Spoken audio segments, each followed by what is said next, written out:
Creo que está en línea Fabián Harari, que es analista y político internacional. Analista político internacional. Fabián, ¿cómo andás? ¿Me escuchás? ¿Qué tal? ¿Cómo estás? Hola, ¿cómo andás? ¿Todo bien? Te escucho perfectamente. Vos sabés que, bueno, vos sos docente, ¿no? En la UBA. Soy docente en la Universidad de Buenos Aires Sí. y en la Universidad Nacional de San Luis. Espectacular. Vos sabés que me pregunto y me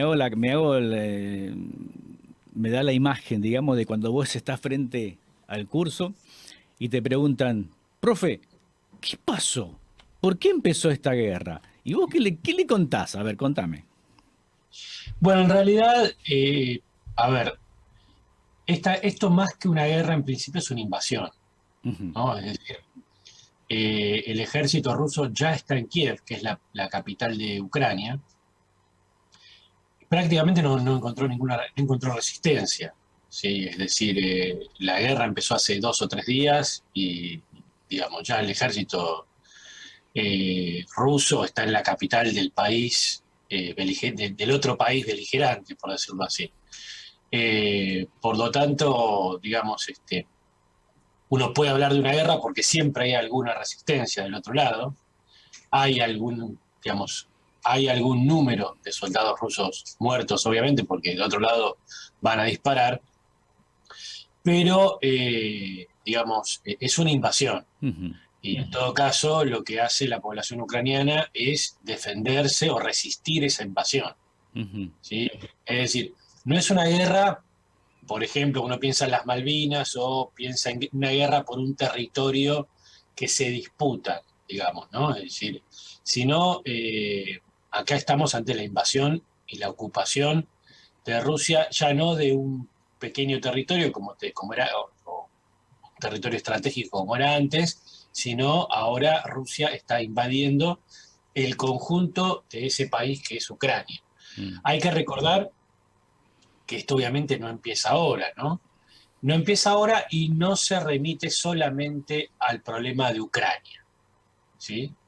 Hay una serie de problemas más generales a nivel mundial y hay un problema, si se quiere, regional, ¿sí? Que en ambos casos excede Ucrania. Mm. Sí, digamos, en todo caso, Ucrania es un episodio, ¿sí? De ese conflicto.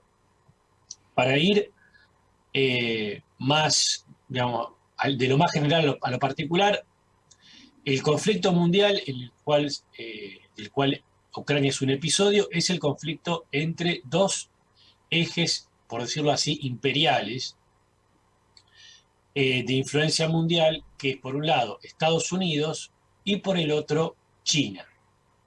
Es básicamente un combate entre estas dos potencias que, y de la misma forma que en su momento la Guerra Fría, tratan de eludir un enfrentamiento directo entre ambas, por varias razones que, digamos, por ahora no vamos a especificar. Y entonces lo que se dan son enfrentamientos en otros lugares, ¿sí? Como por ejemplo fue en su momento Siria, ¿no? Ujú. Eh,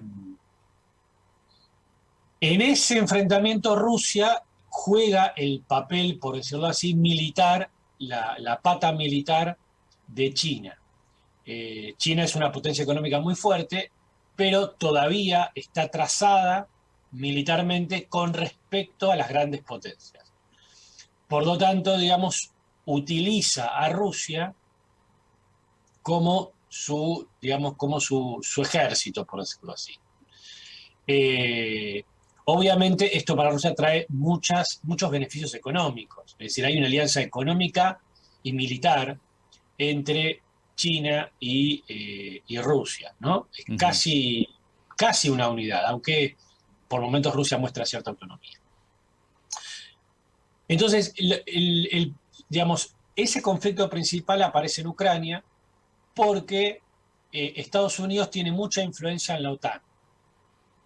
La OTAN no es el títere de los Estados Unidos, pero Estados Unidos es parte de la OTAN y tiene mucha influencia. Y lo que trató de hacer en los últimos años en realidad lo trata de hacer desde el año 97, pero se incrementó en los últimos años, es correr, por decirlo así, el escudo militar de antes de la guerra, digamos, en el año 91 ese escudo militar pasaba por decirlo así, el muro de Berlín, ¿no? Es Ujú. decir, que dividía lo que era el bloque de la OTAN con el Pacto de Varsovia. Si pueden imaginarse el mapa, piensen una especie de línea que cruza Alemania, no por la mitad, pero bueno, no importa, pónganle por Berlín. Ujú. Austria queda del lado de la OTAN y todo el resto de Europa del este, por decirlo así, queda en el Pacto de Varsovia. A partir del año 97, del 91 al 97, pero esto a partir del 97, la OTAN empieza a incorporar los ex países del este, Checoslovaquia, ahora República Checa y Eslovaquia, Hungría, Bulgaria, bueno, la guerra de Yugoslavia, luego, digamos, se van a incorporar a la OTAN también. Polonia es muy importante, ¿sí? Porque ya es frontera. Y entonces se va corriendo la frontera militar y económica hacia el este. Quedan sin incorporar, después terminan incorporando las repúblicas bálticas, Letonia, Estonia y Lituania, ¿sí? Al norte. Quedan por incorporar a ese tratado Bielorrusia, Ucrania, Georgia, que quedan como, por decirlo así, el cinturón o el anillo que separa a Rusia del resto de Europa. Es un anillo que separa, pero también es un anillo que une, porque todo el intercambio comercial entre Rusia, sobre todo terrestre, entre Rusia y Europa pasa por esas republiquetas. Ujú. Y digo republiquetas porque son repúblicas que no pueden tener autonomía económica. Pensemos en Ucrania. Ucrania tiene una población muy similar a la Argentina, pero tiene 1/3 de su PBI. O sea, 1/3 del PBI de la Argentina. Si ya tenemos, si en Argentina ya tenemos los problemas que tenemos, Claro. con una economía, imaginémonos Ucrania, ¿no? Por no hablar de Bielorrusia o de Georgia.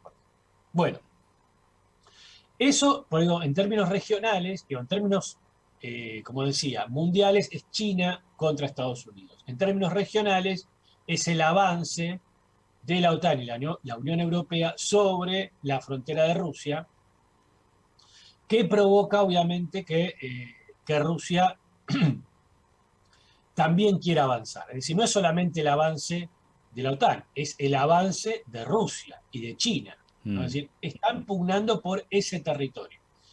Y esa pugna deriva en otras invasiones muy recientes. Una en 2008 sobre Georgia. Es decir, en el 2008 teníamos el mismo problema que tenemos ahora con Ucrania, con Georgia. Mm. Luego tuvimos un problema en Bielorrusia que no derivó de una invasión tan directa, pero sí en, digamos, la muerte el envenenamiento de un líder opositor y el ingreso de tropas en Bielorrusia. Bielorrusia hoy es un estado satélite de Rusia, también fronterizo con Ucrania. Queda Ucrania. Ucrania en el año 2013, digamos, realiza una especie de revuelta, una insurrección llamada la Revolución Naranja, contra el presidente, por decirlo así, puesto por Putin, se llamaba Víctor Yanukovych. Esto fue en noviembre del 2013, y ante este levantamiento popular contra Yanukovych, contra el títere de Putin en Ucrania, Putin interviene reprimiendo, matando 100 manifestantes en un día y ocupando Ucrania. Al año siguiente invade Ucrania y ocupa Crimea. Y directamente la anexa. Hoy Crimea es parte de Rusia, anexada por Putin, y además deja una especie de ejército terciarizado en lo que ya se conoce como la región del Donbass. En la región del Donbass son dos provincias orientales fronterizas con Rusia, que son las provincias de Lugansk y Donetsk. Las milicias que deja Putin en el 2014 no recorren el conjunto de las dos provincias, son menos de la mitad de esas dos provincias. Digo porque no es que esas provincias se quieren independizar, porque si no tendríamos la ocupación de las milicias en todas las provincias, en todo el territorio de esas provincias, y no. Por lo tanto, no es que hay una voluntad, sino simplemente hay una ocupación militar. Se hacen unos acuerdos, los acuerdos de Minsk, en el 2014, entre Rusia y las potencias de la OTAN, y ahí acuerdan que Crimea queda para Rusia y que, digamos, se le va a dar autonomía a esas dos provincias. Obviamente esto no es suficiente para China, básicamente, que es quien alienta a Rusia a hacer todo esto. Y en 2019, a partir de básicamente la pérdida de importancia económica de Ucrania para Rusia, básicamente tiene que ver con la construcción de un gasoducto que alimenta a Europa, pero no pasa por Ucrania, y con la ocupación de esas regiones del Donbass, que son regiones industriales, y por lo tanto le quitan a Ucrania una parte importante de su PBI. En el 2019, asume Volodymyr Zelensky, quien decide cambiar la constitución, y en esa constitución se establece que Ucrania va a establecer negociaciones para el ingreso a la OTAN y para el ingreso a la Unión Europea. Obviamente el ingreso a la OTAN tiene que ver con la protección militar, y el ingreso a la Unión Europea tiene que ver con que, digamos, Ucrania, digamos, necesita ser financiada, ¿sí? Eso provoca la reacción de Rusia. La pandemia, digamos, congeló un poco todo esto, y ahora sí Rusia va por evitar que Ucrania se le vaya de las manos. La excusa es defender la autonomía de las milicias de esa región del Donbass, pero eso es una excusa completamente ridícula a esta altura, porque están llegando a Kiev, que no tiene absolutamente nada que ver con el Donbass. Bombardearon toda Ucrania y entraron con los tanques por toda Ucrania, y además empezaron a tomar toda la región que da al Mar Negro. O sea, lo que le interesa ahí Rusia es el Mar Negro. Del lado de la OTAN, no existe la OTAN en este conflicto, porque hay una división muy importante. Mientras Gran Bretaña o Francia y Polonia alientan una respuesta militar, Alemania está en contra de, obviamente, la respuesta militar, incluso está en contra de las sanciones económicas más importantes, como es sacar a Rusia del sistema SWIFT, ¿no? ¿Y por qué Alemania es más conciliadora con Rusia? Bueno, básicamente porque el 50% del gas que recibe Alemania viene de Rusia, ¿no? Rusia es un gran abastecedor de gas a Europa. Entonces ahí aparecen esos conflictos. Sí. No sé si hay alguna pregunta más. No, quedé pensando, porque arrancaste con el tema de la OTAN y digo,